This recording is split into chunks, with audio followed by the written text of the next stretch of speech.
Chaim, il m'a demandé ce que ça. Alors, Bekitso, tous les Seudah Shlichit, Rabbi Nathan, il faisait donc Seudah Shlichit, les élèves y venaient, et Rabbi Nathan, il commençait à parler des Divrei Torah, à chanter, etc., etc. Une grande partie du Likuta Halachot, il s'est fait par rapport à la Seudah Shlichit. Ça veut dire, il prenait une Torah, il commençait à parler, il rentrait dans un inyan, et d'un coup, ça s'ouvrait. Et après, il allait, il écrivait. Donc, il y avait un... Il parlait. Vadaï. Non, parce que Rabbi Naftali, non. Oui, pour c'est ça, ça. pour lui. Ouais, voilà, c'est ça. Parce que Rabbi Nathan, il parlait. Mais il parlait pas que la Seudah Shlichit. Il parlait dans tous les moments possibles. C'est-à-dire, il était là. Il était... Maintenant, ce Seudah Shlichit-là, malheureusement, on n'a pas beaucoup d'écrits qui décrit là exactement comment c'était, qu'est-ce qui se passait, combien de personnes il y avait. Personne n'a écrit. Parce que C'était Shabbat. Non, mais ça veut dire même de raconter, apparemment, Kanirek, il n'y avait pas. Il n'y a pas un Rabbi Nathan pour. Il n'y a pas un Rabbi Nathan pour expliquer Rabbi Nathan. Il y a un petit peu Rabbi Nathan de Tibériade, dans les lettres Mirtavé Rabbi Nathan ben Rabbi Yuda, où là-bas il raconte des choses qui sont phénoménales à ce sujet-là. Pas beaucoup, mais il raconte certaines choses. C'est le seul. Nachman Tulchiner, il faisait pas. Rabbi Nachman Tulchiner, c'était le shamash, c'était plutôt l'homme qui met en action ce qu'il faut mettre, c'était l'homme d'aller à droite à gauche, de faire. C'était moins la personne qui était en train d'écrire ou d'expliquer. C'était l'homme, comme les mains qui vont à droite à gauche, qui font. Bekitsour, ce qui se passait, c'est que un jour, Rabbi Shimshon, il s'est rapproché, il a entendu les Chassidei Breslev. Et il a adoré la prière des Chassidei Breslev. Il a adoré la façon de comment il prie. Alors qu'il était contre. Alors je ne sais pas si lui il était contre, mais sa famille il était contre. Lui c'était un jeune encore. Rabbi Shimshon était un jeune. Et ce Rabbi Shimshon là, le grand-père de Rabbi Shimshon Barsky, ce Rabbi Shimshon, il a commencé à aller dans les Seudot Shlichit de Rabbi Nathan. Et plus il allait dans les Seudot Shlichit, plus il tombait petit à petit amoureux de Rabbeinu Akadosh et de Rabbi Nathan. Et il commençait à se renforcer dans la Vodat Hashem. Il commençait à prier Mamash avec ferveur, avec Itlaavout, avec Emouna, en frappant des mains. Il allait dans les Bodédoutes à la forêt. Et on voyait un changement énorme qui se faisait chez Rabbi Shimshon. Mamash. Un jour, son père est venu, il lui dit, dis-moi, qu'est-ce qui s'est passé? Il lui dit, écoute papa, je ne vais pas te mentir, depuis que je vais à la Seudah Shlichit chez Rabbi Nathan, ma vie change. Et là, c'était la catastrophe pour lui. Alors il a appelé il est allé voir son beau-père à Rabbi Shimshon. Ouais, il était déjà marié. Ouais. Il est allé voir son beau-père, il lui a dit peut-être, je vais, à travers son beau-père, je vais lui dire d'arrêter d'aller là-bas.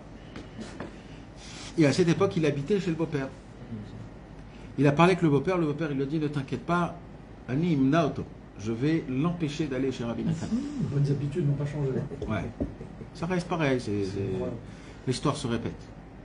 Et qu'est-ce qu'il a fait? Il lui dit écoute, moi je te reçois ici chez moi à la maison, t'es chez moi, t'es pas chez toi, t'es chez moi. Donc tu dois faire ce que je dois faire. Ce que je te dis, tu dois le faire. Tu dois respecter, c'est un minimum. Si je te donne à manger, je te donne un lit, je te donne un coussin, tu manges à ma table. C'est une femme. Alors, un minimum de respect, ça veut dire le minimum de respect. Je te demande une seule chose. Tu sors pas à Seudah Shlichit chez Rabbi Nathan, tu vas pas chez Rabbi Nathan. Tu veux la semaine, tu peux aller. La semaine, il n'y avait rien. Donc, la semaine, si tu veux, tu peux aller. Mais Shabbat, tu restes ici, il y a ici assez de tzadikim, tu peux rester ici. Bien sûr que Rabbi Shimshon, il a eu très peur, mais toutes les nuits, qu'est-ce qu'il faisait? Il partait déjà de la nuit, de Erev Shabbat, et après la nuit. Il ouvrait la fenêtre, il sautait, et il allait dans le Beth Midrash de Rabbi Nathan, et il restait là-bas tout Shabbat, c'est-à-dire la journée. Il revenait, c'était déjà trop tard. Et comme ça, il faisait. Il a compris que c'était ça. Alors il a cloué toutes les fenêtres. Cloué. C'est chaud. Il a cloué toutes les fenêtres. Alors, il a essayé de s'en sortir. Il a vu qu'il y avait comment s'appelle le sous-sol là où on met à l'époque le manger pour le garder. Le grenier. Le grenier. Le grenier, c'est pas en haut. La cave. La cave. Alors il a vu que à travers la cave, il peut s'enfuir. Mais pour cela, hein, il faut qu'il se salisse, parce qu'il fallait qu'il rentre. Alors, pareil, tous les Chatzot Laïla, il se levait, il allait, il rampait pour arriver à la cave, et de la cave, il partait et il sortait. Un jour, le beau-père, il a vu que quoi qu'il fasse, il trouve toujours une solution. C'était un choref, c'était un hiver très très très dur. C'était pendant Hanouka. Kaniré que les Chaverim, les élèves de Rabbi Nathan, ils devaient se grouper à un Chatzot Laïla. Lui, il vient, il se prépare pour se sortir, et là, il découvre une nouvelle magouille de son beau-père, c'est qu'il lui a pris ses habits. C'est violent, hein. Il lui a pris ses habits. Et là, il a dit, bon, je ne suis pas tôt, qu'est-ce que tu veux que je fasse? Mais là, alors, il reste chez lui à la maison, et il se dit, mais qu'est-ce qui se passe là, chez Rabbi Nathan? De quoi ils parlent?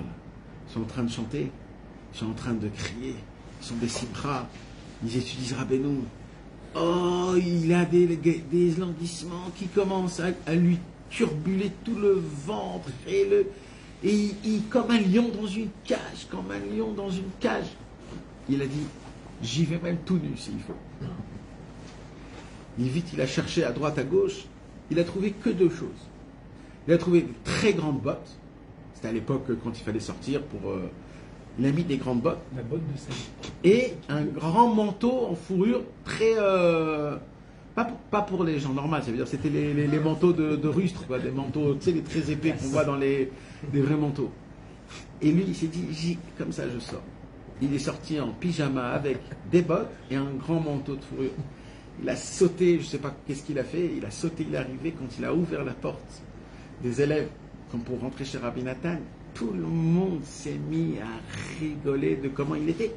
Parce qu'il était vraiment comme dans Rabbi Jacob, quoi, avec le truc. Il était vraiment comme ça. Ça veut dire, tout le chemin, il y avait de la neige qui tombait sur lui. Il avait juste un manteau et des bottes. Quand il est rentré, c'était un ours, là, monsieur. C'est qui? Ils se sont tous fait rigoler. Il y en a un seul qui n'a pas rigolé. Rabbi Nathan.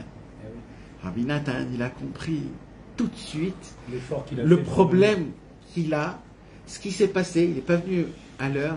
Il s'est dit, il en a bavé le monsieur. Il est venu ici, Bimsirut Nefesh. Et là, Rabbi Nathan, il a dit, chut, regardez, apprenez. Il faut se battre avec les dents, même s'il faut, pour venir être dans le kibbutz Akadosh. C'est même pas un kibbutz. C'est-à-dire, c'était juste un petit kibbutz sympathique. Ça veut dire, mais pour venir chez le Rebbe, il faut se battre. Si la personne, elle croit que il y a un trempe, s'il y a un trempe, j'y vais. Hein. S'il n'y a pas de trempe, mais de quoi vous parlez, les gars? Il faut se cendre, il faut se mettre comme un chayal pour aller dans la forêt, pour aller... Un jour, Rabbi Israël, il était à Tzfat, chez un chaver, et il faisait un torrent, des éclairs, des tempêtes. C'était la nuit. Et Rabbi Israël, il était là, et la fenêtre, elle était ouverte, il regardait comme ça, il regardait le torrent, le ciel, les trucs. C'était la nuit, la nuit. Et le balabait, il marchait, il faisait les 1000 pas dans les 100 pas. Il faisait les 100 pas dans son salon. Il allait, il repartait. Kaniré qu'il avait quelque chose qui le tracassait. Alors Rabbi Israël, il le regarde, il lui dit, qu'est-ce que tu fais? Tu vas, tu viens, Il lui dit, je sais pas, si je sors. Il lui dit, je fais une bonne doute. Il lui dit, tu fais une bonne doute? Pourquoi tu vas pas dans la forêt? Pourquoi tu sors pas? T'es à Tzfat, t'as de la forêt. Il lui dit, Rabbi Israël, regardez le temps. Il lui dit, quand nous on était avec Rabbi Israël Cordonner, ni la pluie, ni la neige, ni le temps, rien, chou là-bas. On allait et on savait que si on ne va pas, le Yetzirah va nous étrangler. Toi, tu es là, on te posait des questions. Si tu sors pas, tu fais « Oh, réveille-toi, frérot, cher Rabbeinu, il faut rien penser, il faut avancer. Il faut être un Akshan Gadol, Bavodat Hashem, il dit Rabbeinu. Akshan Gadol, un têtu. Il faut pas avoir peur de rien. Il faut pas avoir peur de rien. Rien. Il faut pas avoir peur. Il y a les tzadikim qui marchent devant nous. Il y a nos srouillottes qui sont derrière nous. On est là et Hashem Yazor. Donc ce Rabbi Shimshon, c'est lui. On va parler de ce tzaddik-là cette lettre s'adresse à lui. Et apparemment, c'était Mamash au tout début, parce qu'on voit qu'il va lui parler un petit peu de manière que ça soit un petit peu... Alors, on va lire Bezrat Hashem, le Mirtav, Tetzain. Baruch Hashem, Yom Bet Acharei Gimel, Taf Kuf Pe Vav. C'est quoi Acharei Gimel? C'est quoi Acharei Gimel? Dalet. Alors mes amis, il y a un chidouche. Acharei Gimel, c'est d'abord Parashat Acharemot. Ok? Acharemot Kedoshim. Acharei. Yom Bet Acharei Gimel. C'est-à-dire Parashat Acharemot Kedoshim. Mais comme cette année-là, c'est-à-dire l'année qui est passée, il y a des fois où on lit la Parashat Acharemot 3 fois. Vous avez dit pareil pour Shemini. Pour Shemini, pareil. Ici aussi. Là, il y a Acharei Gimel. 3 fois, on lit Acharemot. Pourquoi? Parce que Acharemot, ça tombe toujours entre Pessah et Shavuot. Dans un moment exactement, c'est lequel? Acharemot Kedoshim mort, Bechukotai. Je ne sais pas exactement comment ça se fait. Attends, Tzav. Vaikra Tzav Shmini. C'est la continuation. En tout cas, c'est une façon qu'on lit 3 fois Acharemot Kedoshim. Là, il dit c'est la 3e fois qu'on lit Acharemot Kedoshim. L'Iprat Katan Breslev, les Keilat Hades. Là, on voit qu'il habitait à Odessa. Hades, c'est aussi en Syrie ou en... Non. Hades, c'est Odessa en général. Les Yedidi Vechavivi Kenafshi. À mon ami, à mon bien-aimé, comme mon âme et mon cœur. Alors, ou à Rabbani Amouflag, la personne rabbinique, Moreno Arav, Rabbi Shimshon, Neroyair, Shalom Be'esherav, Rabbi Shimshon, que sa lumière soit éclaircie dans le monde et plein de délivrance. Mirtavo Igiani, Mirtavo Anaim Kibalti.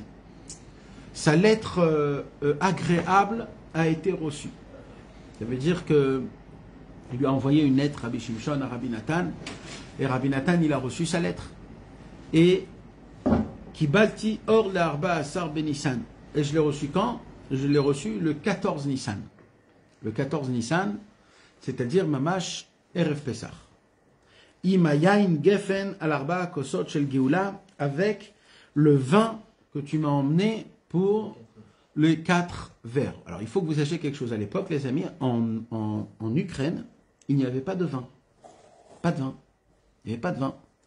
Il y avait une autre chose, il n'y avait que de la vodka.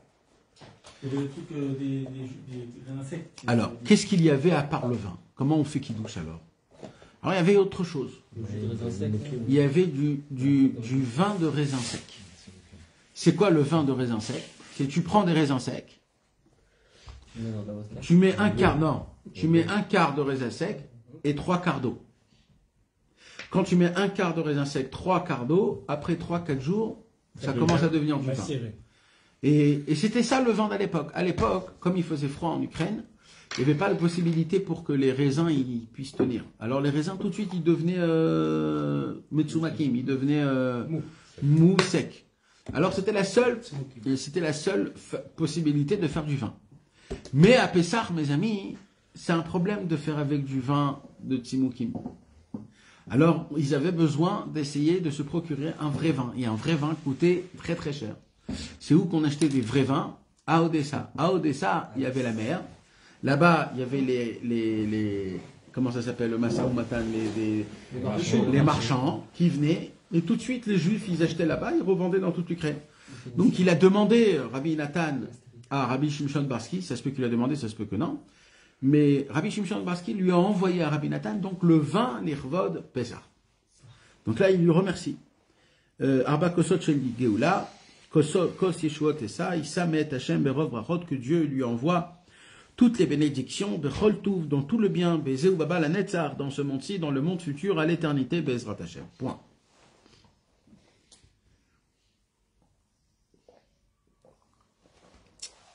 Echietani bidvarecha neimim. Les paroles que tu as écrites dans ta lettre m'ont procuré énormément de vitalité. avec tes mots agréables que tu as mentionnés là-bas. Quoi?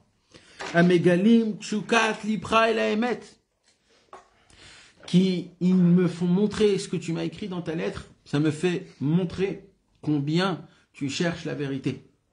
Combien tu veux te rapprocher de la vérité. Combien tu espères, combien tu désires retrouver la vérité. Apparemment, là-bas, il lui a écrit de manière où il s'est épanché son âme. Il a dit comment ça se passe pas dans la Vodat Hashem. J'arrive pas, j'ai des mauvaises pensées, je sais pas si j'arrive à servir Hashem ou je me sers moi-même. Vous savez, des fois, mes amis, comment c'est dur. Je veux même pas rentrer dans ce sujet tellement qu'il est sensible, ce sujet-là. Mais nous, on croit qu'on sert Hashem. Et un jour, après 20 ans que tu sers Hashem, tu dis peut-être je me sers moi-même. Peut-être en fait c'est moi qui veux un seder quelconque et que je sais que quand je fais ces choses-là, je suis bien dans ma peau, dans mon esprit. Mais peut-être c'est Bichlal, pas du tout ça, peut-être. Peut-être c'est pas du tout ça qui veut Hachem. Et ça, c'est très spécial. C'est très spécial quand ça arrive. Et apparemment, il lui parlait de ça. Il lui parlait de je veux me rapprocher de la vérité. C'est dur, je sais pas comment. En plus, comme je vous ai raconté l'histoire de Rabbi Shimshon, il avait des problèmes. Il savait pas quoi faire. Alors Rabbi Nathan, il a adoré qu'il y a quelqu'un qui a la possibilité de pouvoir s'exprimer et de lui raconter, mettre dans une lettre ce qui lui arrive. Il a adoré ça, Rabbi Nathan. Ou les Hashiv lecha divrei emet, si tu attends de moi que je te réponde des paroles de vérité, kirtsonecha, comme tu le souhaites, iktseru amon yeriot. Alors, pour cela, j'ai besoin énormément de pages, énormément de feuilles. Ki ayam reach, parce que si tu veux que je te mentionne, que je te parle, je te réponds des paroles de vérité comme tu le souhaites, pour moi, il serait obligé, les ha'atik lecha kol sifrei Rabbeinu zichrono livracha. Il faut que je te recopie tous les sifrei Rabbeinu. Vous savez comment c'est beau ça, ce qu'il y a écrit là?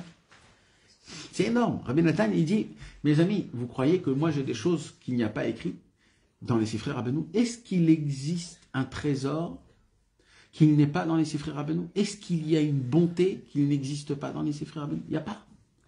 Tous sont dans les livres de Rabbeinu et de Rabbi Nathan. Tout, de A jusqu'à Z. Il n'existe pas du Tov qui n'est pas... Ça, c'est Rabbi Levi Yitzhak de Berditchov qui a dit ça. Rabbi Levi Yitzhak de Berditchov, il a dit, là où il y a du bien, Rabbeinu l'a attrapé. Mes amis, dans les livres de Rabbeinu, il y a toutes les Midot Tovot, il y a toutes les Yeshuot. On n'a pas besoin d'ouvrir les autres livres. Je ne parle pas maintenant de la Halacha, encore une fois, le Chumash, je ne parle pas de la Gemara, je ne parle pas de ça. Les gens, toujours, ils essayent de m'attraper sur ce que je dis. Oui, on n'a pas besoin. Je ne parle pas de ça. Je parle dans la Vodat Hashem, dans le Moussar, dans la Hashkafa. Rabbeinu Vadaï, il nous oblige d'étudier Gemara, Mishnah, En Yaakov, Midrash, Kitvari, Zohar HaKadosh. Ça Vadaï, je ne parle pas de ça, c'est certain qu'on a besoin de ça.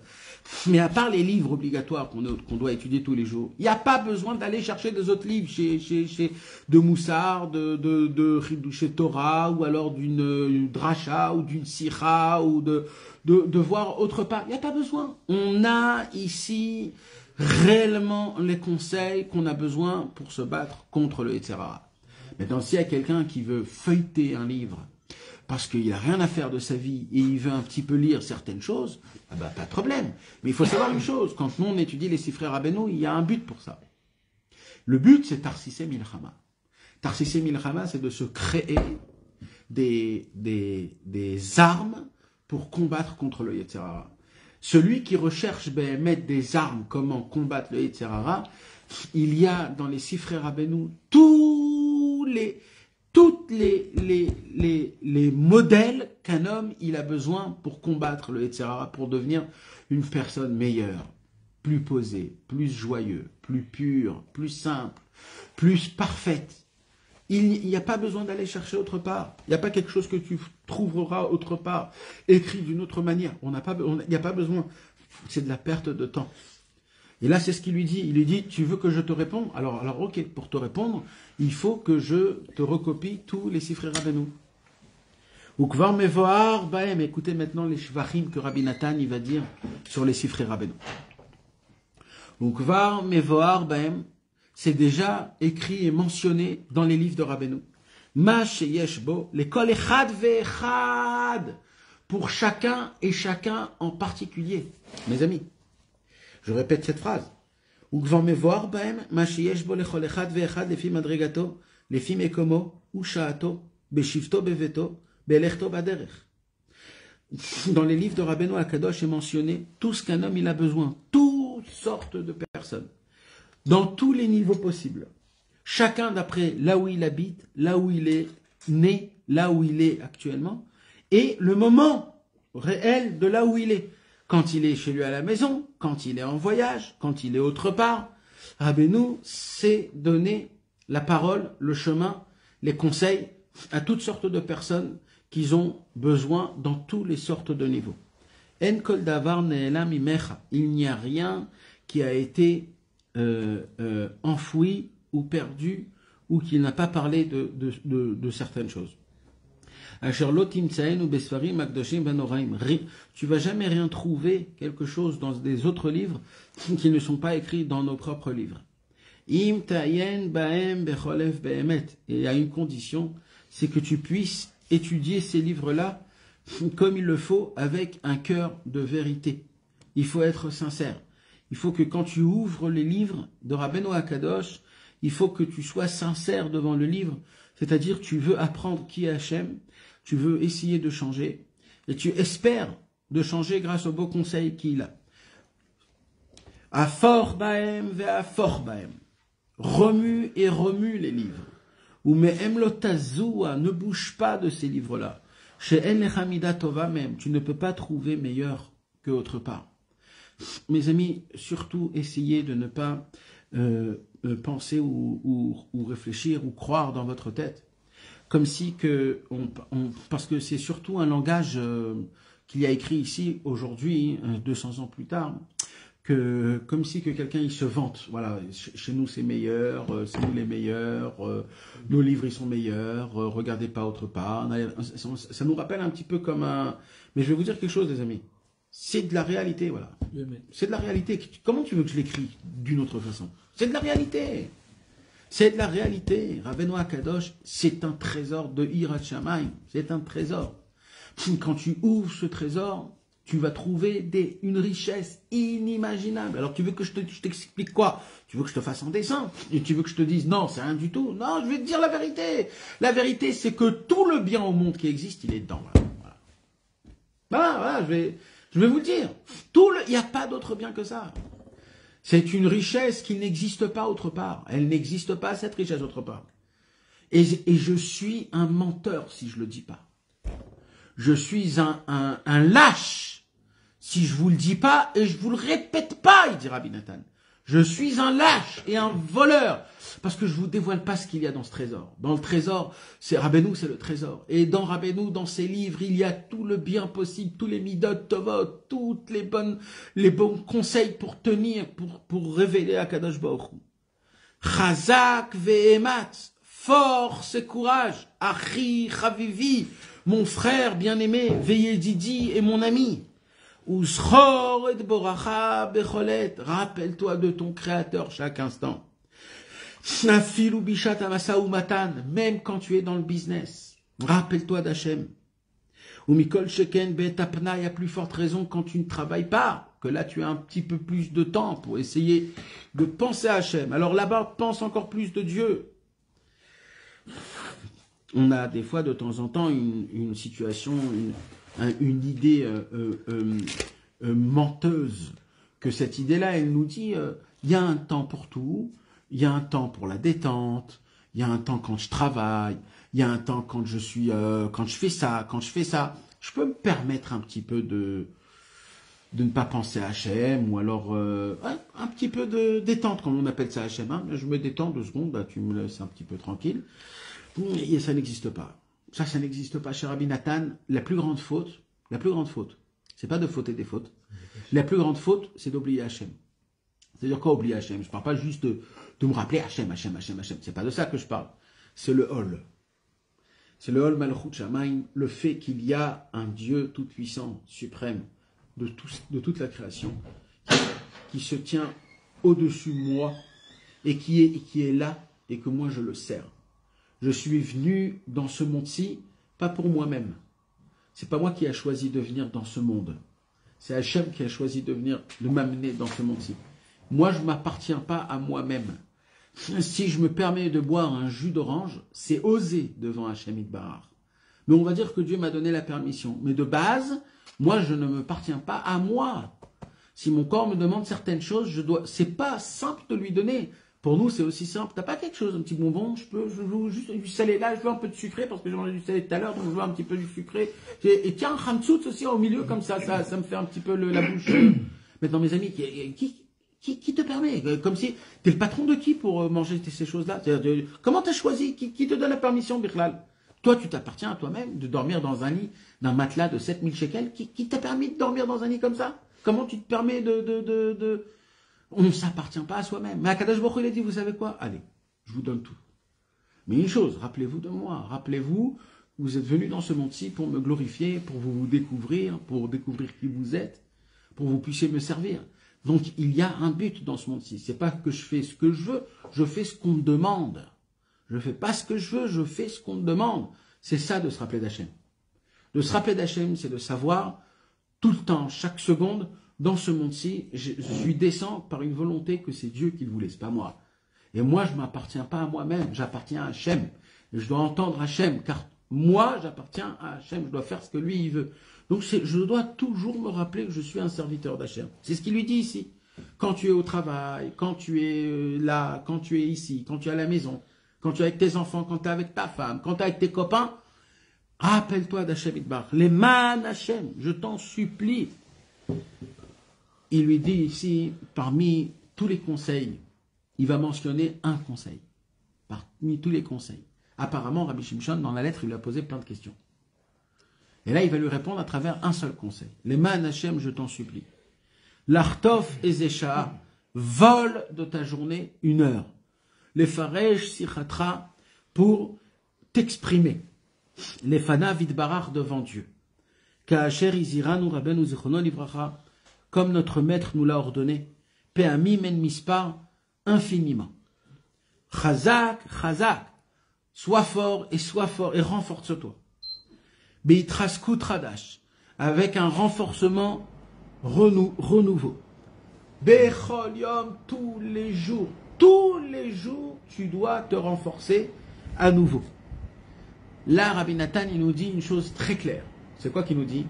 Si tu te renforces pas tous les jours pour aller faire l'Hitbod des doutes, tu vas pas aller à l'Hitbod des doutes. Voilà.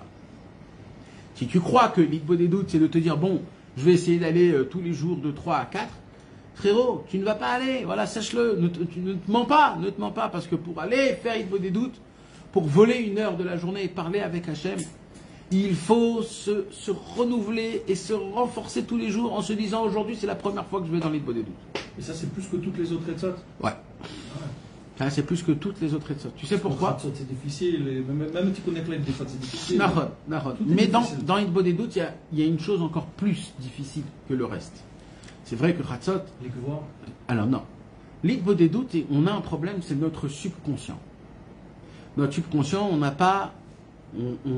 pas accès à lui facilement. Maintenant, le subconscient, il est très dominant. On ne sait pas, mais il est très très dominant. Qu'est-ce qui fait le subconscient? C'est quoi Hitbod des doutes? Hitbod des doutes, je vais te le dire ça en l'argot. Le cerveau a trouvé un processus électrique comment vivre cette vie. Clac, clac, clac, clac, clac, clac, clac, clac. Il sait à chaque fois comment réagir. Il est bien, il est parfait. Le cerveau il dit maintenant je suis parfait. Maintenant il va se passer quelque chose d'autre. C'est quoi? C'est que toi, tu vas dérégler ce que le cerveau il a été habitué. Le cerveau il veut pas ça. Il dit mais oh, tu es en train d'enlever tout ce que j'ai créé pendant toute une vie.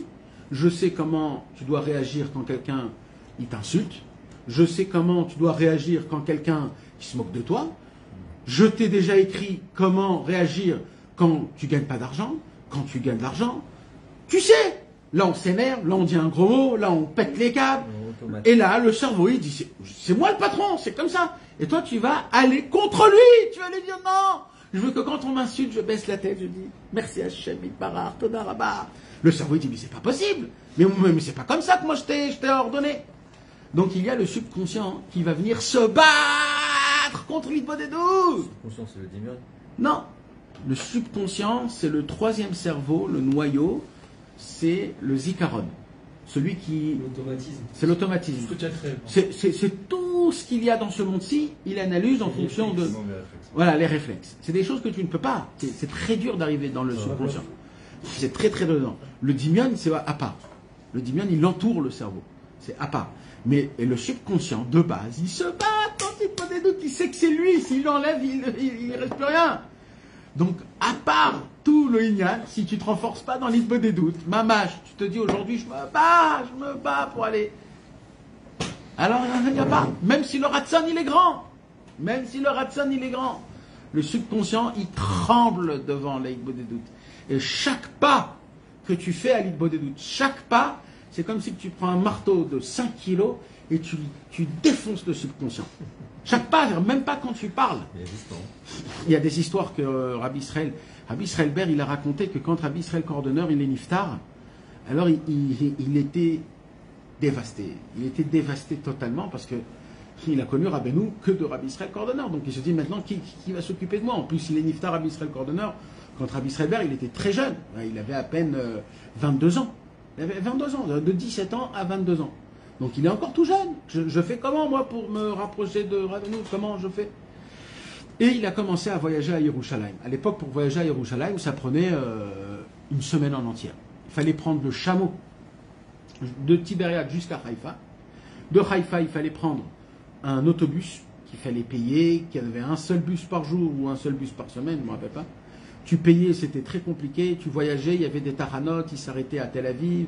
Après, le lendemain, il fallait prendre. C'était un voyage presque d'une semaine. Quand tu arrives à Yerushalayim, tu étais éclaté. Donc, Rabbi Israël, il voyageait à Yerushalayim, il restait 1 mois, 2 mois, 3 mois. Il revenait à la maison à Tibériade. Il faisait des voyages un petit peu longs comme ça. Et il s'est dit, je vais aller à Yerushalayim. À Yerushalayim, il y a les Chassidei Breslev de Yerushalayim. À l'époque, il y avait les élèves il y avait des anciens Chassidei Breslev, qui avaient là-bas, surtout Rabbi Shlomo Wexler. Rabbi Shlomo Wexler, Rabbi Israël est allé là-bas, et il est allé chez Rabbi Shlomo Wexler, c'était le seul qui connaissait. Il est rentré chez lui à la maison, et Rabbi Shlomo Wexler lui a fait rentrer à la maison, tu es chez toi, tu es ici. Rabbi Shlomo Wexler n'avait pas d'enfant, il avait juste une fille. Et comme lui, il n'avait pas d'enfant, il avait une maison, il a dit, écoute, moi j'ai de la place à la maison. C'était une seule pièce à l'époque, c'était rien du tout, mais c'était... Et Rabbi Israël, il était là-bas, nourri, logé, lui tout seul, et il étudiait avec Rabbi Shlomo Wexler, il faisait de la Vodat Hashem, etc. Et il a vu chez Rabbi Shlomo Wexler quelque chose qu'il n'avait pas vu auparavant. C'est que Rabbi Shlomo Wexler, il y avait un temps où il partait, il revenait après 1 heure, 2 heures. Il savait que c'était son temps de Hitbo des doutes. Alors il est venu, il lui a dit, Rabbi Shlomo, je peux venir avec vous, Hitbo des doutes Il lui dit, mais quoi, on va en copain? À Hitbo des doutes, on va tout seul? Il lui dit, mais je ne connais pas moi ici les forêts, comment ça se passe? Rabbi Shlomo Wexler dit, moi, il n'y a pas de forêt à Yerushalayim. Moi, je vais dans le gag, dans le toit de la Beth Knesset de Rabbi Nissan Beck, à Mea Sharim. Là-bas, on voit directement Harabait, le Beth Amikdash. C'est là-bas que je vais, je fais mon Hitbo des doutes et je reviens. Ok, Rabbi Israël, il n'a jamais fait Hitbo des doutes de cette manière-là. Toujours, il faisait Hitbo des doutes dans la forêt, Tibériade, il y avait toujours de la forêt. Et là, il est allé là-bas, il a commencé à faire. Des années plus tard, Rabbi Israël Ber, il a dit, Rabbi Shlomo Wexler, c'était un géant dans la Vodat Hashem, un énorme. J'ai appris de lui, c'était mon maître après Rabbi Israël Cordonneur. Mais une chose, je peux dire, c'est qu'il ne connaît pas le chemin pour aller dans Hitbo des doutes. Car dans Hitbo des doutes, il y a aussi une autre chose, mis à part l'Hitbo des doutes. Il y a le chemin pour aller dans l'Hitbo des doutes. Aderer sheolchim la Hitbo des doutes. Et le chemin, il est très précieux. Il est très précieux. Rabbi Shlomo Wexler ne sortait pas. Toute sa vie, il n'est jamais sorti de Yerushalayim. C'est pour ça qu'il ne pouvait pas sortir pour aller dans la forêt. Il n'est jamais sorti de Yerushalayim. Il y a des gens qui ne sortent pas d'Eretz Israël. Lui, il n'est pas sorti des Chomot de Yerushalayim. Il était spécial, Rabbi Shlomo Wexler. C'était un homme qui était spécial. Il avait des nianim spéciales. Mais Rabbi Israël, il nous enseigne que même le chemin pour aller dans la forêt, il est important. C'est pour ça que je te dis, chaque pas que tu fais pour aller dans la forêt, tu anéantis toutes les mauvaises midotes qui puissent exister. C'est une machine, c'est une machine. Les gens y croient vite, des doutes, si j'ai bien parlé, j'ai mal parlé, si j'ai bien dit les choses, mais tu ne comprends pas qu'il y a 1 milliard de choses autour. Comme Rabbeinu il nous dit de voyager chez Rabbeinu à Kadosh, c'est pas juste le voyage chez le tzaddik, c'est pas juste arriver chez le tzaddik. Non, tout le Likutei Moharan, à chaque fois qu'on parle d'aller chez le tzaddik, on parle du chemin vers le tzaddik. L'Insoa, le voyage en lui-même. Or, Beirut, Ader, il y a une lumière énorme qui se dévoile dans le chemin. Pareil à travers Ibn le chemin de l'allée où tu vas et tu choisis un autre endroit et qu'il y a quelqu'un, tu vas chercher un autre endroit. Il y a toutes des inanimes spéciales qui se fait. Bien sûr, mes amis, c'est celui qui ne peut pas aller dans la forêt, ben il peut pas, c'est pas grave. Il faut qu'il fasse au moins Ibn dans sa chambre, etc. Mais Stam, je vous parle de comment c'était à l'époque. C'est bien Talmud qui a posé la question à Israël, si je ne dis pas de bêtises, il lui a posé la question qu'est-ce qui était mieux, d'aller dans le Yahar ou aller au Kotel, ouais. Il lui avait dit que les deux c'était très bien, il n'y a pas de. Nahon. Parce qu'il n'y a pas. Non, pourquoi je te pose cette question? Parce que. Il n'y a pas de différence. Tu te sens bien. Là où, en vérité, le beau des doutes, c'est là où tu te sens bien, oui. Ah, mais attends, il y avait une petite chambre pour ça, parce qu'il n'y avait pas de derrière. Il avait aussi le derrière. Il avait énormément le derrière. Il raconte dans les mémoires Anat. Il raconte dans les mémoires Anat. Maintenant, sa pièce qu'il avait, c'était pas d'Afka pour faire le beau des doutes. C'était pour écrire. Écrire le l'écouter de Philot, le l'écouter à la Chot, c'était surtout pour ça. Pas pour faire le beau des doutes. J'ai entendu qu'il n'était pas tranquille dans le Yahar. Il avait pas, il avait peur, il était peur. Je sais pas. Je sais pas, c'est très dur de. Je sais pas. Mais c'est bon, on se sent bien après. Ah, David Amel arrive, ça se sent en lit. Non, mais il faut. C'est important ce que je veux dire là. Il y a une. Comment on appelle ça, une racine qui commence à pousser dans Breslev, qu'il faut la couper dès le débat. Cette racine, c'est d'essayer de voir comment faisaient, ça veut dire certaines personnes, et à travers ça, de créer son chemin par rapport à ça. Nous, on n'a que les livres de Rabbeinu et de Rabbi Nathan en face de nos yeux. C'est ça la Torah chez Birtav et c'est ça la Torah chez Baal Pé. Dans Breslev, ça veut dire, je sais pas. Par rapport à ce qu'il a écrit chez Rabbeinu et chez Rabbi Nathan, plus tard, après tu peux voir ce que les autres y font, et après voir chacun comme il fait. Les Anshe Shlomen ou de Yerushalayim, à la Shul Breslev, je parle des gens qui étaient des Yerushalmim, c'est-à-dire les gens qui habitaient en Eretz Israël, pas les gens qui sont venus d'Ouman ou de Pologne, les gens qui se sont, que Rabbi Avram Berem Nachman il est venu et que les Rassidés Breslev sont venus et ils ont rapproché. Rabbi Hirschleb Lippel, Rabbi Shmuel Shapira, Rabbi Rav Goldreich, toutes ces personnes-là qui sont devenues des Rassidés Breslev, c'était des personnes qu'ils n'ont pas fait des doutes dans la forêt.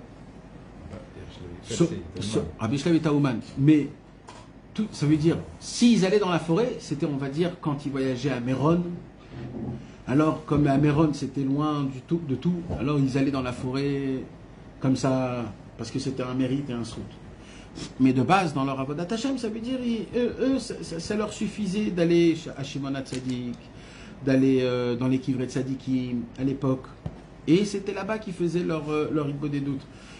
Maintenant, encore une fois, Vadaï, partout on peut faire Igbo des doutes, partout là on doit se sentir bien. Mais il ne faut pas oublier d'abord la base. Il ne faut pas oublier la base.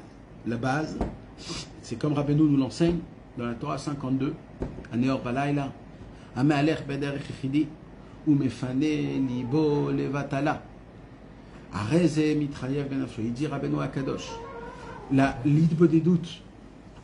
Regarde, plein de gens ils disent ouais j'ai fait de beau des doutes. Tu veux Béhémet aller dans une île de beau des doutes et ressentir quand tu reviens de ton île de beau des doutes que tu sais pas expliquer, mais tu sais une chose dire, c'est que je suis épuisé, je sens que je suis rentré dans quelque part et j'en ressors. Il y a des concepts à ça. Le concept c'est que ça doit être la nuit après Chatzot, dans la forêt, en dehors de la ville, et tout seul. Alors, ça ne veut pas dire, chas v'shalom, que quand quelqu'un ne fait pas ça, il n'a pas fait de beau des doutes, bichlalo. Il beau des doutes, on peut le faire partout, tout le temps, quand tu veux, même avec du monde. Voilà. On a dit tout l'inverse. Beau des doutes, chacun il doit savoir cette chose-là. Mais il faut goûter l'Hitbodedut de Rabbeinu. Rabbeinu, il allait dans la forêt. Quand Rabbeinu, il a dévoilé l'importance d'Hitbodedut, c'est parce que lui, il était allé dans la forêt. Parce qu'il est allé dans la forêt, tout seul, dans la nuit. Il faut goûter cette chose-là. Il faut même payer un ami pour qu'il nous prenne, pour qu'on puisse goûter ça de temps en temps, d'aller en dehors de la ville, dans la forêt, à Chatzot Laïla, tout seul. Il faut que tu aies peur d'un craquement de branche. Il faut, tu es obligé de crever de peur parce qu'il y a eu un petit bruit. Ça fait partie du Bodedut. Pourquoi? Parce que d'un coup tu dis, regarde espèce d'imbécile que t'es. T'as vu comment t'as eu peur de cette petite branche? Après dans la journée tu te rends le mec, tu fais, regarde t'es zéro, t'es rien. On a besoin de ça. On a besoin de lever les yeux au ciel et de voir toutes ces étoiles petites et de se dire, oulala, je suis rien du tout, moi, purée, je suis rien. On a le devoir d'avoir honte de ces choses-là. On doit être après la recherche du Gan Eden. Quand Adam Arishon, il a été expulsé du Gan Eden, Akadosh Baruch Hu, il a mis une épée, il a mis le Cherev, La'at ha-Cherev amitapechet, et il n'est plus revenu. Les Midrashim, ils posent une question, Rabbi Nathan, il pose la question. Comment ça se fait que Adam Arishon n'a pas cherché cet endroit et il a essayé de revenir dans le Gan Eden? Lama! Pourquoi? Pourquoi il n'a même pas prié? Pourquoi il n'a pas demandé? Pourquoi Hachem il a renvoyé du Gan Eden et lui il n'est pas revenu? Pourquoi? Il dit Rabbi Nathan, le tikkun de Adam Arishon, c'est Rabbeinu qui nous l'a donné. Quand nous, on va aller dans la forêt, on va chercher le Gan Eden d'Adam Arishon. C'est ça l'épée. L'épée, c'est la tfila. Quand un homme, il est dans la forêt en train de parler avec Hachem, à ce moment-là, il est dans le Gan Eden, mamash. Mamash dans le Gan Eden. Il est avant la faute. Ça se passe dans la forêt. Quand tu marches, il y a un renard, ou il y a un hyène, ou alors des sangliers qui passent dans la vraie vertu, dans ce que Dieu il a créé. Aujourd'hui, on vit dans la ville. La ville, c'est ce que l'homme il a créé. Jamais tu vas te retrouver face à face devant une vache. C'est pas possible. Ça dépend si tu passes par là. Mais par contre, quand... qui se balade avec chez Ouais, mais rien que tu vas dans la forêt, tu es dans le territoire d'Akadosh Baruch Hu, tu es là, et il y a un inyan à travers, que Rabbeinu il a dit que toutes les fleurs, tous les arbres, toutes les feuilles, ils louent Hachem Yitbarach. Qu'est-ce que c'est beau quand une prière, elle se mélange avec les louanges d'Akadosh Baruch Hu. Et alors, maintenant qu'on sait ça, vadaï que plus tard, après, on peut aller vérifier et voir et regarder et faire ce qu'on a besoin de faire, chacun comme il a envie, de manière. Mais c'est certain que Rabbi Nathan, surtout quand il était jeune, et je suis certain aussi plus tard, mais Rabbi Nathan, il a connu et reconnu ce inyan d'aller dans la forêt énormément, avec les histoires qu'on connaît, il s'était un habitué de forêt, Rabbi Nathan. Et l'homme de la forêt. Voilà.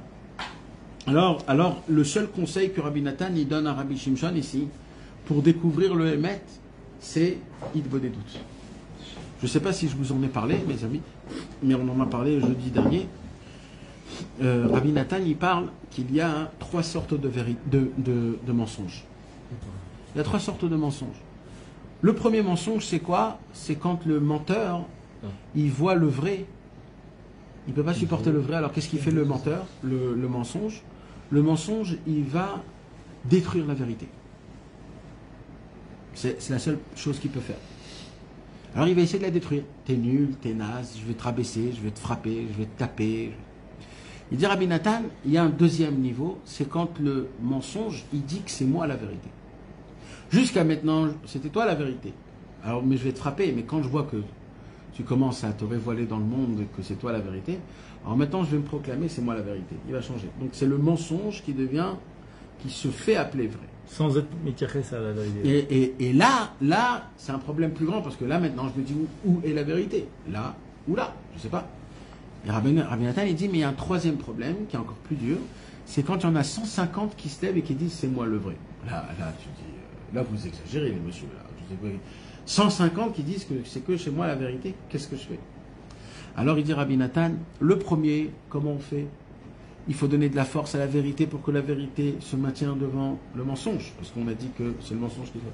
Le deuxième, c'est que le menteur, il devient vérité. Alors il dit, il faut juste essayer de voir comment il se conduit, et puis à la s'il se conduit avec des bonnes midot tovot. Mais quand il y en a 1 million qui disent que c'est que moi la vérité, il me dit Rabbi Nathan, il n'a qu'une seule chose pour découvrir la vérité, c'est quoi? C'est de s'isoler et de demander la vérité. Il doit des doutes. Lui, il a demandé la vérité. Il a demandé à Rabbi Nathan, dévoile-moi c'est quoi la vérité. Rabbi Nathan, il ne va pas lui passer par 36 chemins. Il va lui dire, pour découvrir la vérité, il faut que tu ailles dans la forêt, il faut que tu parles à Hachem Idbar pendant 1 heure tous les jours, tu racontes ta vie, et c'est ça le plus important.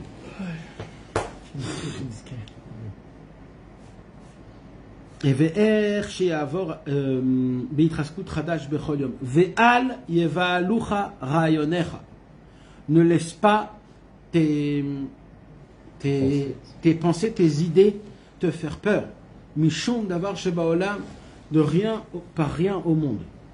Ve'er she'avor alecha, et tout ce qu'il t'arrivera, en beiske agouf, si c'est au sujet de ton corps, en beiske nefesh, ou alors de ton âme, en beiske mamon, ou masaoumatan, ou alors au niveau de l'argent et du travail, erchei, tout ce qui peut t'arriver, ata mekomcha al tanar. Toi, ta place, ne la laisse à personne. Ça veut dire quoi, ta place, ne la laisse à personne? Fais ce que tu t'es dit de faire. Tu sais qu'il faut aller faire Idbo des doutes, ne laisse aucun tiroutim, aucune excuse à t'excuser de ne pas aller. Non. Laisse aucun shogeg ou mézid rentrer entre toi et ce que tu t'es dit qu'il faut que tu fasses. Ne laisse ta place à personne. Combien de fois Rabbi Nathan, il va le dire, il va le répéter, même Rabbeinu dans la Torah Memchet. Ne laisse ta place à personne. Ne bouge pas de ta place. Ne bouge pas de ta place. Fais ce que tu as à faire. Même si c'est pas parfait, fais. Fais-le. Fais ce que tu as à faire. Force et courage. Qui yesh dibouré emet. Il dit Rabbi Nathan, sache que quand un homme, il se passe des choses sur lui et qu'il va parler à Hachem, il y a des paroles de vérité. Les daber, l'ifna makom baruchu, bechol yom tamid. Il y a quoi dire, des paroles de vérité. Les paroles de vérité, c'est quoi? C'est des paroles qui sortent des entrailles. C'est pas juste de dire la vérité, c'est des paroles de vérité. Les paroles de vérité, c'est autre chose. C'est de dire ce que ton bide, il te dit, tes tripes. C'est quand tu te sens pas bien, quand tu n'avances pas, quand tu vois que les mêmes problèmes y restent, quand tu vois pas la main d'Hachem. Alors là, à ce moment, il y a des paroles de vérité qui sortent, qui sont énormes, ces paroles. Et il dit Rabbi Nathan, c'est pour ça que tu es obligé, quand un homme il souffre, surtout quand il souffre, surtout quand il a des questions, surtout quand il a des problèmes, il y a un travail d'aller dans la forêt et de commencer à parler, parce qu'à ce moment-là même, il y a des paroles qui sortent, que normalement, ils ne sortent pas ces paroles dans un temps normal. Sheover ala Adam, au moment où un homme il passe sur lui des choses, ben be'alia, ben be'yerida, en montée ou en descente, ben be'tivou, ben be'akou, si c'est dans le bien ou dans le mal, que Dieu nous en préserve.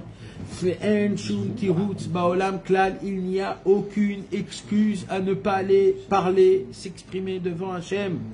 Qui émet Hachem Léolam, car Dieu, son sceau, c'est le sceau de vérité, et Dieu il attend qu'on lui parle vraiment, sincèrement, ce qu'on a dans les tripes, ce qu'on a dans le bide. Aïnou chez émet Hachem, ou Léolam Tami, le émet de Dieu, il est vrai.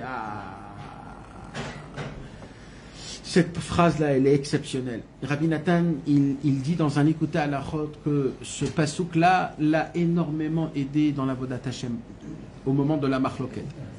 Comme vous comprenez, mes amis, là, on parle de la Marloquette de Rabbi Shimshon. Rabbi Shimshon, apparemment, il avait des problèmes qui étaient très durs dans la Marloquette. Vous savez, qu'est-ce qui se passe quand on est contre toi? Tu essayes d'être bien, et on est contre toi. Il se passe quelque chose de très dur. Si tu te dis, mais quoi, il n'y a personne qui voit mes efforts? Personne voit mes efforts. Tu sais, quand tu fais des efforts vraiment très, très, très durs, tu as besoin d'aide. Tu as besoin de te dire dans ta tête, Hachem, il me voit. Ça me donne de la force. Je vais faire de la Messirut Nefesh. Mais il y a des moments où tu te poses des questions. Est-ce qu'il y a quelqu'un qui voit ce que je fais? Et ça, quand tu te poses cette question, ça t'enlève toute ta force.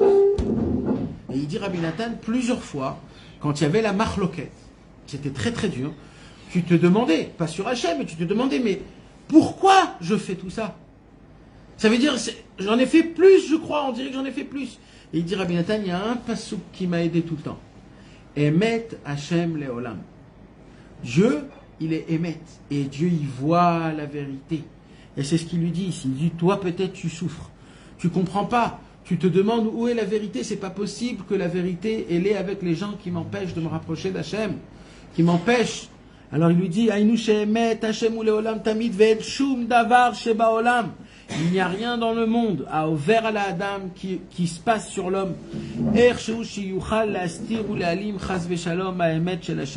Quoi qu'il se passe dans le monde, on ne pourra jamais recouvrir la vérité d'Hachem. Et la vérité d'Hachem, c'est la façon de comment chacun il sert à Kadosh Baruch Hu. C'est ça la vraie vérité. Quand un homme il est sincère, qui émet ou or Hachem idbar ba'atzmo. Car la vérité, c'est la lumière de Dieu personnellement. Hachem, sa lumière, c'est le Emet. C'est pas autre chose. C'est pas la Emouna, c'est pas l'Arnasat Ochim, c'est pas la Torah, c'est pas la Tfila. La lumière d'Hachem, c'est que le Emet. C'est que le Emet. Le Emet. Et c'est quoi le Emet? Le Emet, c'est même s'il y a quelque chose qui est complètement à l'envers dans ce monde-ci, qui est tout l'inverse de la vérité, alors ne te laisse pas t'envahir par le sheker de ce monde-ci. Rappelle-toi que Emet Hashem Leolam, même si dans ce monde, tu vois que les gens qui sont dans le mauvais côté, ils réussissent, ils ont de l'argent, ils arrivent à terminer le chasse, et à ouvrir des kolélim, et à payer des avrechim, à faire des mikvot, à créer des keilot et des bet knesiot, et de faire des moré rabbanim, des dayanim et des moré oraot, de créer des écoles d'enfants, de filles, de garçons dans les endroits. Et tu te dis, mais c'est pas possible que c'est pas possible qu'il fait autant de choses, monsieur, et qu'il n'est pas dans le Emet. Comment c'est possible, ça? Comment c'est possible qu'un homme qui n'est pas dans le Emet et qui me poursuit, qu'il arrive à faire des choses, même spirituelles, dans son avodat Hashem, de créer, de faire, et toi tu te dis, mais peut-être c'est moi qui me trompe alors. Peut-être c'est moi qui me trompe. Peut-être c'est pas moi le vrai. À l'époque de Rabbi Nathan, ceux qui étaient contre Rabbi Nathan, c'était des admourim et des tzadikim qui avaient des dizaines de milliers d'élèves, qu'ils avaient des écoles pour filles, pour garçons, qu'ils avaient des batek nesiot, qu'ils ouvraient des synagogues dans chaque ville. Tu t'imagines, Rabbi Nathan, il n'a même pas une synagogue, il n'a même pas un mikvé, il n'a même pas sa maison. Il dort chez ses amis parce qu'on l'a renvoyé chez lui à la maison.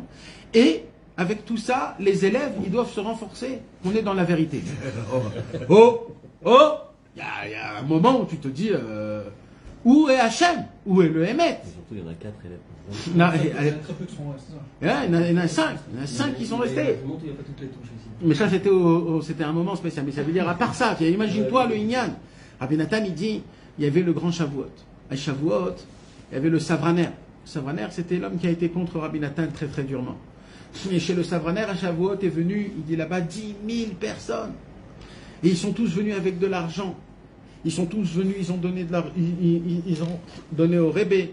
Le Rébé, il a prêté à certaines personnes. Le Rébé, il a fait des Massaou Matan, etc., etc.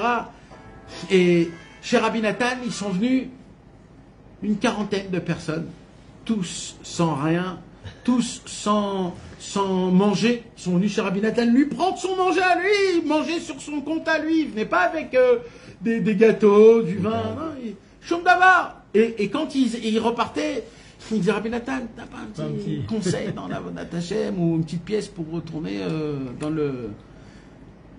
Et Rabbi Nachman de Tuchin dit Ele barechev ve'ele basusim ve'anachnu b'shem Adonai Eloheinu naskir Hema karu ve'nafalu ve'anachnu kamnu v'nitodad.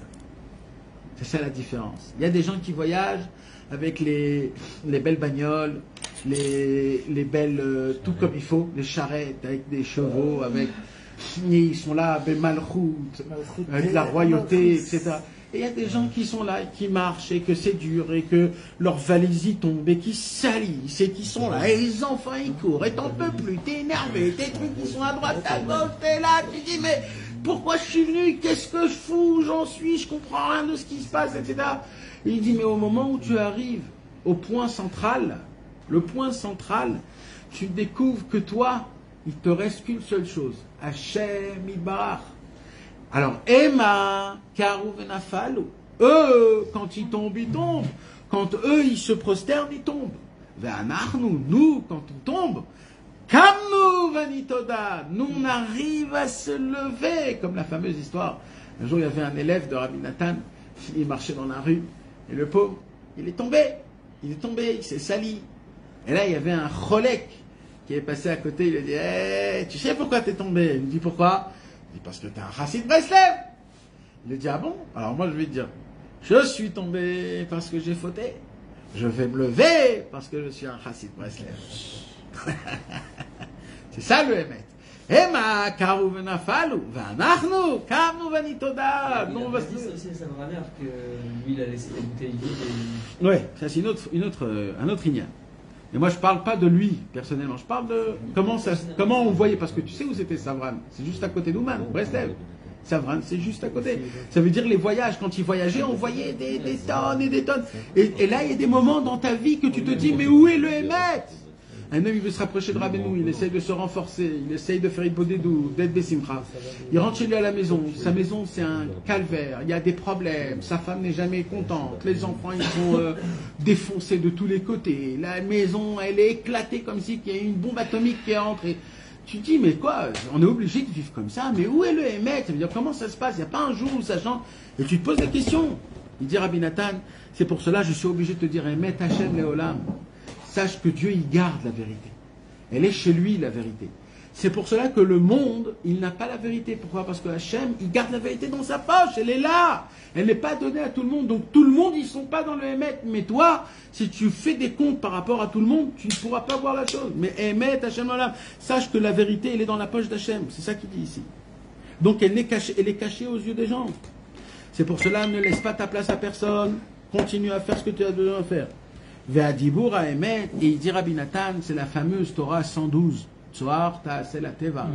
Il dit Rabbi Nathan ve'adibur ha'emet, quand un juif, il arrive à s'exprimer devant Hachem avec ses propres mots.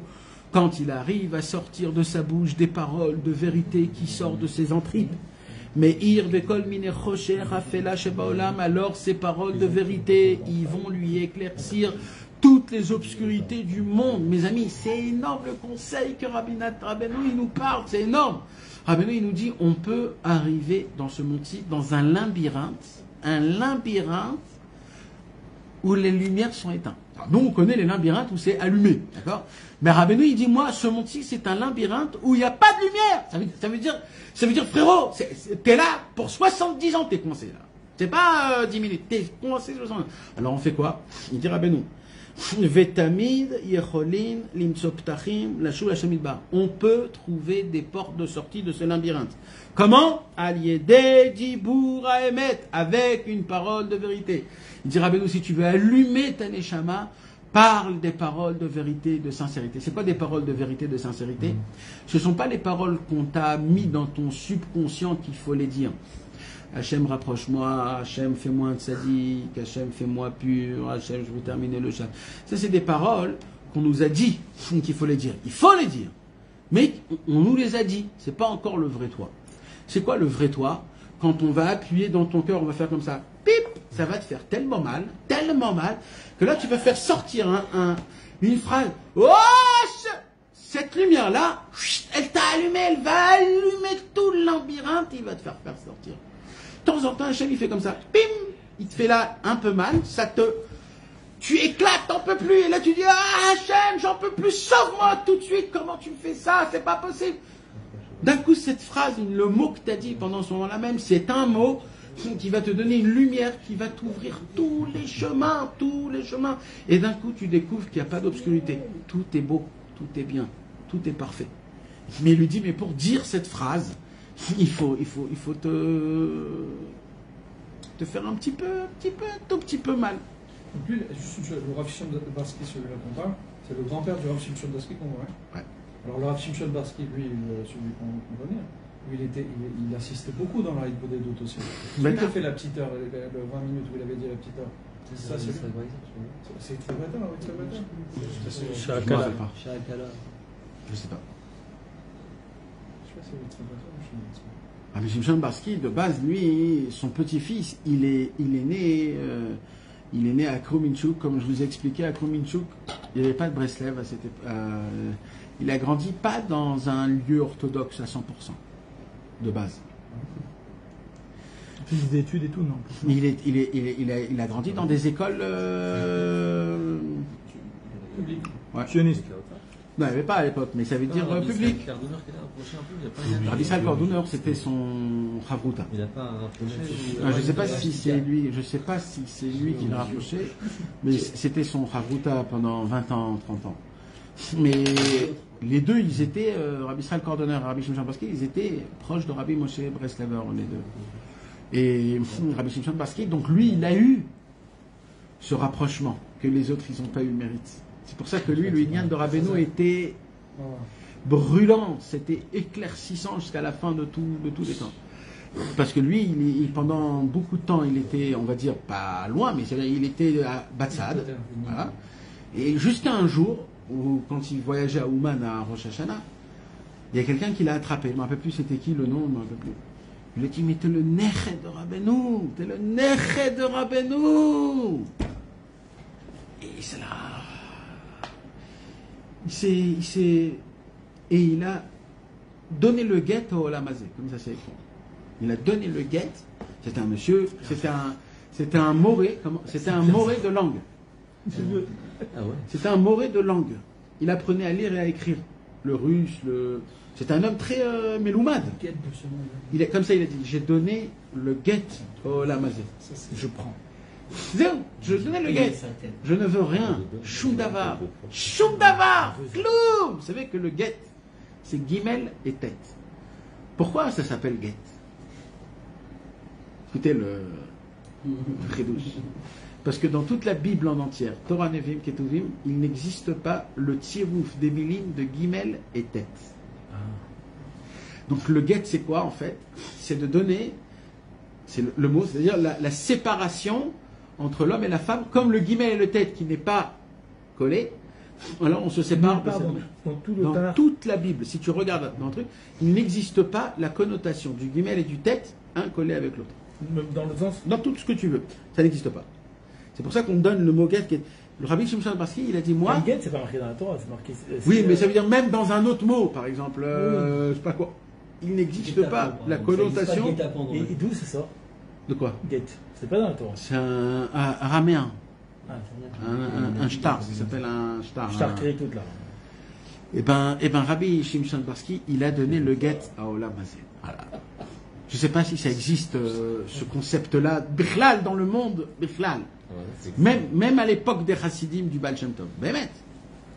Et c'était un homme qui était bien dans le Olamazé. Hein. Il était bien, Meourav, et il a lu énormément de livres de Chol, et il enseignait. C'était un homme Meloumad, c'était un homme qui avait de la... Mais comment il s'est retrouvé de son grand-père, là, qui était un...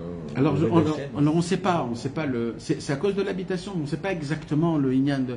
C'est la pauvreté. Tu sais, c'est des choses qui se passaient à l'époque très courant, hein, très courant. C'est pas comme aujourd'hui que tout est parfait. À l'époque, ça se peut aussi. Je me rappelle pas. J'ai pas regardé. J'ai pas eu le temps de regarder, mais il y a eu un truc là-bas où il a été aidé par. Ça se peut. Je sais pas. Alors, on peut voir ça dans Etzot Mevoarot. Il y a là-bas à la fin de Etzot Mevoarot du Keren. À la fin, il y a toute son histoire bien détaillée. Là-bas, on peut voir... Ouais, peut-être que c'est intéressant. Les deux krachim. Tu as le Etzot Likuté, Etzot, deux krachim. Non, pas en français.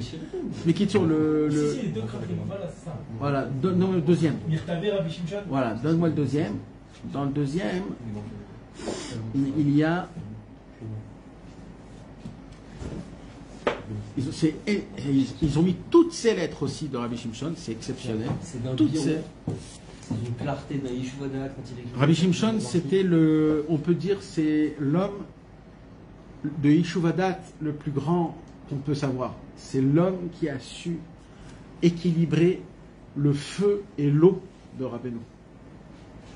À chaque fois qu'on a l'air, qu'on voit que Rabbeinu, il dit des paroles de feu. Alors lui, il a ses mots doux qui dit mais il faut passer par la prière, il faut beaucoup attendre, des choses comme ça. Parce qu'il connaissait dans ce monde, justement. Voilà. Et dans tout. Et c'est lui qui a formé toute la Pologne. T'avais fait un cours comme ça une fois sur une heure dans un autre cours sur une lettre qu'il avait envoyée au Nahon. Incroyable. Exceptionnel. C'est vrai qu'il parle au français. Nahon. Voilà, tu vois à la fin, Toldot Amechaber, il y a toute sa vie à la fin, de qui c'était, qui il était, qu'est-ce qu'il a fait, qu'est-ce qu'il n'a pas fait, mâche détaillée de manière parfaite, très parfaite. Et Il est enterré où? Rabbi Shimshon aussi, il est enterré à côté de Reb Avram Bereb Nachman, Ah, sur la même, sur la dans le même caveau, longueur là. de ligne. Lui, il est niftar à Sivan, un petit peu avant Shavuot. Donc c'est bien tous les Shavuot d'aller là-bas. Reb Avram Bereb Nachman, il est niftar à Hanouka, aller à tous les Hanouka chez Reb Avram Bereb Nachman. Comme ça, on a c'est pélé. Je continue, les amis. Vite fait, j'essaye de lire vite fait, mes amis, bien dedans, comme il faut. Donc, ce qu'il nous dit ici, c'est que, en vérité, quand on est dans l'obscurité, Akadosh Baruch Hu, il nous fait un petit peu ressentir certaines sensations, que en fait, ces sensations vont créer en nous cet appui de essayer de parler les paroles de vérité, de sincérité qui vont nous éclaircir, nous allumer dans notre avodat Hashem. ותמיד יכולים למצוא פתחים לשוב להשם יתברך על ידי דיבור האמת איך שהוא כמבואר, כל זה בפסוק צוהר תעשה לטבע, comme on l'étudie, tout ça sur le צוהר תעשה לטבע. C'est quoi צוהר תעשה לטבע? Une fenêtre tu feras dans ton arche. Et dans le pasuk צוהר תעשה לטבע, d'après le Baal Shem Tov et surtout Rabbeinu, toutes les kavanotes de la Tfila, ils sont inclus dans ce pasuk-là. Et Rabbeinu, il a dévoilé son premier enseignement exceptionnel, c'est que quand un homme il parle une parole de sincérité, ça allume toutes les obscurités qui existent dans sa propre vie. Rabbeinu, il a parlé de ça dans deux Torahs, la Torah 9 et la Torah 112. La Torah 9 et la Torah 112, ils sont pareils. Habitue-toi d'aller avec cette Torah. Vous imaginez là que Rabbi Nathan il lui dit ça. Que la vérité, elle soit la lumière de ta vie. Cherche la vérité. Fais ce que la vérité, elle t'amène. Essaye de voir où est la vérité et où tu es toi et comment arriver vers elle. Tout le temps. Que la vérité, ça soit ta pile dans ta vie. Essaye d'être le plus sincère quand tu sors tes paroles de vérité. Comme je vous ai dit tout à l'heure, il y a plein de paroles qu'on dit que quelque part on nous les a dit qu'il faut les dire. Il faut essayer d'être fort, de dire réellement ce que tu veux dire. En vérité, c'est quoi qui nous fait vibrer en vérité? C'est l'état à vote. Tarles. C'est l'état à vote. Alors, il faut dire ça à Hachem. Hachem. Moi, ce qui me fait vibrer, c'est quand je vois du football, c'est quand je vais jouer aux cartes. Hachem, c'est ça ma vérité. Mais jusqu'à quand? Jusqu'à quand? J'ai même pas envie de te demander de me les enlever. Tu sais quelle parole de vérité ça c'est? Ça c'est une parole qui t'allume pendant des semaines, ça. Hachem, je ne veux même pas te demander de me les enlever parce que je me vois pas sans le foot. Ça, c'est une parole de sincérité qu'Hachem, il est nimas, tellement qu'il est... Ve'az, et alors, il y a ir lecha or Hachem itbar. Et alors, cette lumière, elle va t'éclaircir.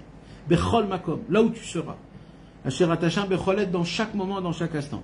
Ve'tirei aptachim latzet mechoshech leor gadol, tu verras petit à petit des portes.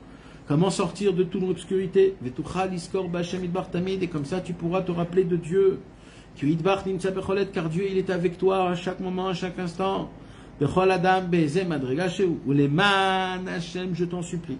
Je t'en supplie que ces paroles ne soient pas anciennes. Combien de fois on a étudié la Torah 112? Combien de fois on nous a dit qu'il faut dire ces mots, ces phrases? Combien de fois on l'a répété? Tellement on l'a répété que c'est devenu ancien chez nous. Pour nous, ça ne nous fait plus ni chaud ni froid. Il dit Rabbi Nathan, la chose la plus grave qui puisse exister au monde, c'est quand tu crois que tu connais déjà les conseils de Rabbeinu, que tu les as déjà lus, que tu sais de quoi on parle. Tu ne connais rien, frérot. Rien du tout. Chas v'shalom. Tu crois que tu connais déjà ces conseils. Tu crois que tu les as déjà faits. Ce qui bémet, car en vérité, c'est qui dit ça? C'est Rabbi Nathan. Hein. Alors écoutez bien ce qu'il nous dit à chacun de nous tous. Qui bémet adain loy tralta leida. Tu n'as même pas encore commencé à savoir et à comprendre. Adechan, jusqu'à où, Magiim, Dvarim, Maël, et jusqu'à où ils sont profonds, ces mots et ces torotes. Vaïkar, mais l'essentiel. Les kaïma, bepshitut, c'est de les appliquer simplement. Be'emet, avec une vérité. Vesheyu, be'enecha, bechol yom, kechadashim. Et toi, tu dois te les apprêter comme si ils sont toutes neuves pour toi tous les matins. Toutes neuves, toutes neuves, toutes neuves. Toutes les paroles du tzaddik, c'est tout nouveau. Jamais je les ai entendues, jamais je les ai connues, jamais je les ai étudiées, jamais je les ai vécues. Les amis, on est obligé de vivre ce renouveau avec Rabbeinu. On est obligé tous les jours le renouveau. Tous les jours d'entendre les paroles de Rabbeinu comme si c'est la première fois de ta vie. Celui qui veut voir ça, qu'il se met sur une vidéo, les vidéos de Rabbi Israël. Voir que vraiment Rabbi Israël, à l'âge de 107 ans, il vient et il s'étonne du mot de En Shum Yehush Balokal. En Shum Yehush. Pendant 1h30, Rabbi Israël, il dit, attends, mais venim, En Yehush Baolam Kal. Mais c'est fou. Comme si le lendemain, encore une fois, mais un jour, les gens, ils venaient, ils disaient, je peux te raconter mon histoire de comment je me suis rapproché de Rabbeinu. J'ai dit, mais Rabbi Israël, c'est pas Tali et Mol, Vegam Shilshov, Vegam Lifnei Shavua. Rabbi Israël lui disait, peut-être chez toi c'est ancien, chez moi c'est encore tout neuf. C'est tout neuf, mon histoire elle est tout neuve, tous les jours c'est tout neuf. Bifrat Shedvarim Elo Mitrachim. Là mes amis, je vais vous dire quelque chose, vous n'allez pas comprendre, ça se peut que vous n'allez pas me croire, mais je vais vous le dire quand même, je m'en fous. Je le dis parce qu'il faut le dire. Non, je vais vous le dire. Dvarim Elo Mitrachim. C'est-à-dire quoi Dvarim Elo Mitrachim? L'Abkarim Becholam Mechal. C'est-à-dire quoi? Alors je vais vous dire quelque chose. Voilà. Les paroles de Rabbeinu, toute la Torah de Breslev, elle a été imprimée dans des livres. Ça ne veut pas dire que ce qu'il a écrit, c'est là depuis 200 ans. Tout ce que Rabbeinu il a écrit dans ses livres et tout ce que Rabbi Nathan il a écrit dans ses livres, ce sont des choses que tous les jours, ils se renouvellent. C'est de nouveaux enseignements. Ils prennent des nouvelles facettes, ils prennent des nouvelles mesures, ils prennent des nouvelles fonctions, des nouveaux chemins. Et tous les jours, la Torah de Rabbeinu HaKadosh, elle se renouvelle. Pourquoi? Parce que le but de Rabbeinu HaKadosh, c'est le renouveau. Si Rabbeinu, il se renouvelle chaque instant, chaque moment, à chaque fois que c'est, comment on dit, que les popilles se ferment. Je dis Rabbi Nathan, à chaque fois que les popilles se fermaient de Rabbeinu, il se renouvelait comme si qu'il naissait de nouveau. Ce qui se passe en bas, il se passe en haut. Quand Rabbeinu, il est niftar, la Torah de Rabbeinu, elle se renouvelle. Ce que vous apprenez aujourd'hui, vous n'allez pas l'apprendre dans une heure, c'est une autre chose complètement. Et oui, et celui qui ne croit pas dans ça, le pauvre, parce qu'il va étudier que ce qu'il a étudié auparavant la première fois. Il faut savoir que la Torah de Rabbeinu, elle se renouvelle totalement, on découvre des nouvelles choses totalement, tous les jours. Et tous les jours, c'est un nouveau chidouche. Et si tu veux que je t'explique ce inyan-là que je viens de vous expliquer, comment la Torah de Rabbeinu, elle se renouvelle, et ce que tu as étudié hier, c'est pas ce que tu as étudié aujourd'hui. Si tu veux que je t'explique ça, Efshar Birtav Alpne Asade. Ce n'est pas possible pour moi, à travers une lettre, de t'expliquer ce inyan-là. Vegami Peleozen, et même de bouche à oreille, je ne peux pas t'expliquer ça. Minanimna, c'est impossible. Kihim Kitipa Minayam Agadol, je peux juste te dévoiler une goutte du grand océan. Parce qu'il faut avoir de la émouna. Que quand on lit la Torah, elle n'est pas pareille que ce que tu vas lire demain et après-demain. Elle change totalement. Sache mon ami, je suis très occupé. Arteshukatrak de la amitit, mais j'ai vu ta grande volonté et ta vraie volonté. Et c'est ta volonté à toi qui a fait en sorte que j'ai pris le temps pour essayer d'écrire une lettre pareille. Un marziki marbé, et cette petite lettre, elle contient énormément. Vedai bazé kaet. Pour l'instant, on va s'arrêter. Vetizaer, Isaer, liot besimchat amid. Je t'ordonne, En plus de cela, de toujours être joyeux. Ne laisse pas cet invité qui s'appelle la tristesse rentrer chez toi à la maison. Et tu connais déjà les conseils que Rabbeinu nous a donnés pour se renforcer dans la joie. Car c'est quoi le premier conseil pour la simcha? Chez Lo Hasanigoy, juste rappelle-toi que tu es un juif. C'est-à-dire quoi? Même si tu es un juif qui ne pratique pas, juste rappelle-toi que tu es un juif. Et même avec des petites blagues et des petites folies, s'il faut que tu fasses un petit peu le petit foufou, sois besimcha ve'en le'arich. J'ai pas besoin d'écrire plus que ça. Rak batil azkircha rashi prakim, je suis juste venu te rappeler des petits points importants. Ve'ata tavin matzmecha, toi tu vas comprendre tout seul de toi-même. Kasher dibarnu beze kama pamim ve'kamboar b'sfara v'akdoshim kama pamim. Divrei oavo be'emet lanetzach hametzape liroto besimcha. Me'era Nathan ben Morenu Arav Naftali Hirtz Neroyer Mebreslev. Ve Shalom Rav le Yedidi Vechaveri. Entre part, je veux aussi envoyer mon salut à mon ami, mon bien-aimé, Rabbi Tzvi Hirsch Neroyer. Kol advarim ha'elu ne'emru gam elav. Toutes ces paroles, ils ont été dit même pour lui. Parce qu'apparemment, comme je vous ai dit, mes amis, pour Rabbi Nathan ne pouvait pas écrire à chacun en particulier. Donc il envoyait une lettre à peu près dans chaque ville. Et là-bas, il disait les noms à qui il envoie. Donc là, au début, c'était Rabbi. C'est qui, Tzvi Hirsch? Rabbi Tzvi Hirsch, oui, c'était aussi un élève aussi qui faisait partie du Inyan. Et Rabbi Tzvi Hirsch. Donc il lui dit, voilà, cette lettre, elle est aussi intéressée à toi. Gamelav ou lechol anshe shlomenu. Et à tous les anshe shlomenu, ve'en tzorech lichpol advarim. J'ai pas besoin de me répéter encore et encore. Ve'ata shalom. Sois en paix, titaneg al rov shalom, et que tu puisses avoir le plaisir de la paix kenafshecha benefesh oavecha be'emet lanetzar. Celui qui t'aime et qui attend de tes bonnes choses, à Metzape les Rotra al Rosh Hashanah Abba Alenu Beuman, qui attend que tu viennes à Rosh Hashanah à Ouman, Boyavo Berina Astovlo Bezo Baba Lanetzach Natanana. On n'écrit plus comme ça, Ouman, hein? Avec le Aleph. Ah, Beuman, c'est comme ça qu'on écrit en yiddish. Ah, oui. Les Chol Bne Beto Shalom Veyesharav. Aouvi Yedidi, mon ami, Ine Shamati, Mipi Yedideno Avatik Moreno Rabbi Gershon. J'ai appris de Rabbi Gershon. C'était qui Rabbi Gershon? Rabbi Gershon, il habitait à Ladizine. C'était un élève de Rabbeinu. Et Rabbi Gershon de Ladizine a envoyé une lettre à Rabbi Nathan, comme quoi, dans son voyage, il a vu des manuscrits de Rabbeinu, Rabbi Nachman de Breslev, qui tournaient. Il a dit ça à Rabbi Nathan, parce que Rabbi Nathan, c'était lui l'imprimeur. Donc il lui dit, sache, j'ai vu moi des écrits qui tournent. Rabbi Ber Milipovitz. Rabbi Ber de Lipovitz, c'était à peu près un élève de Rabbeinu. Ktavim biktivat yad Rabbeinu zechrono levracha. Il dit Rabbi Gershon, j'ai vu des manuscrits écrits de la main de Rabbeinu chez lui. Alors regardez qu'est-ce qu'il dit Rabbi Nathan. Bechen. Alors là, écoutez-moi bien, il dit Rabbi Nathan. Tirou les kabel meito. Essayez d'aller chez lui et de lui prendre, de recevoir de lui les écrits, ou les shalcham les yadi miyad, que ces écrits, ils arrivent à ma main tout de suite, qui ou yodea beatzmo, car lui-même, il sait, chez kol haktavim haelu, que tous les manuscrits de Rabbi Nachman de Breslev, hem sheli, ils sont à moi. Chez Kibaltim Beatzmi Miyad Rabbeinu Zichrono Livracha. Parce que je les ai reçus de la main de Rabbeinu Akadosh. C'est Rabbeinu, il a donné une fois dans sa vie un manuscrit, c'est à moi qui me l'a donné. Donc personne ne peut dire Kien mi shekibel mimenu ktivatiad. Il n'y a personne qui a reçu de la main de Rabbeinu un manuscrit. Ki im anochi kayado alakol. Que moi, comme tout le monde le sait. Et j'ai besoin de ces écrits-là. Les Inyan Sifrei Rabbeinu Zichrono Livracha pour les imprimer. Parce que Bémet, c'est qui a imprimé? Tachlet, c'est Rabbi Nathan. Donc, Veyagia Mise Toelet Gadol Bechama Inyanim. Et en plus, s'il va me les donner, il aura un très grand srout.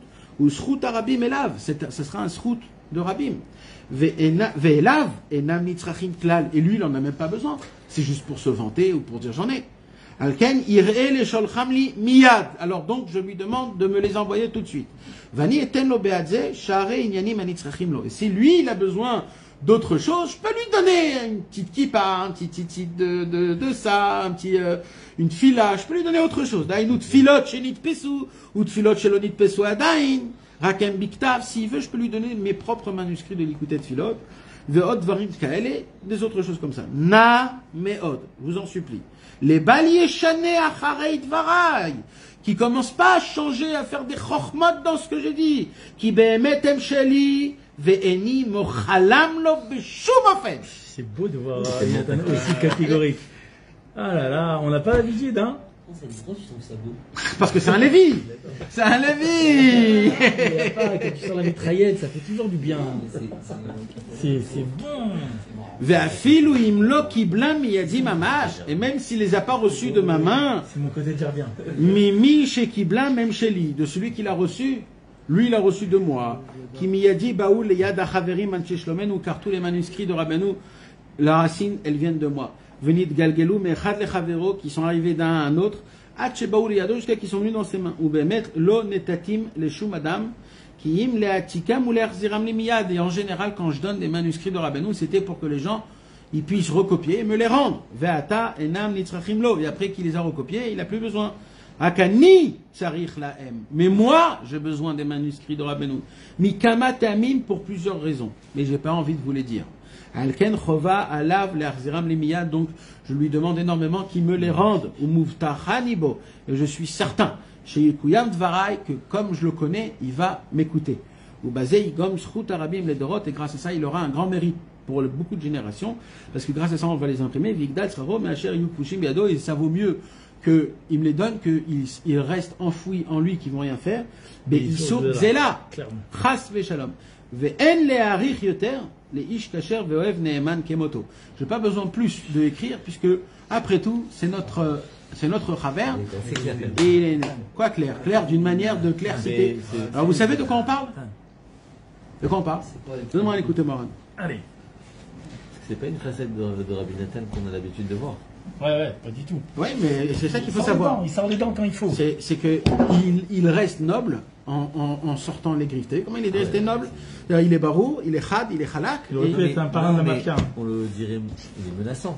Oui, mais frérot.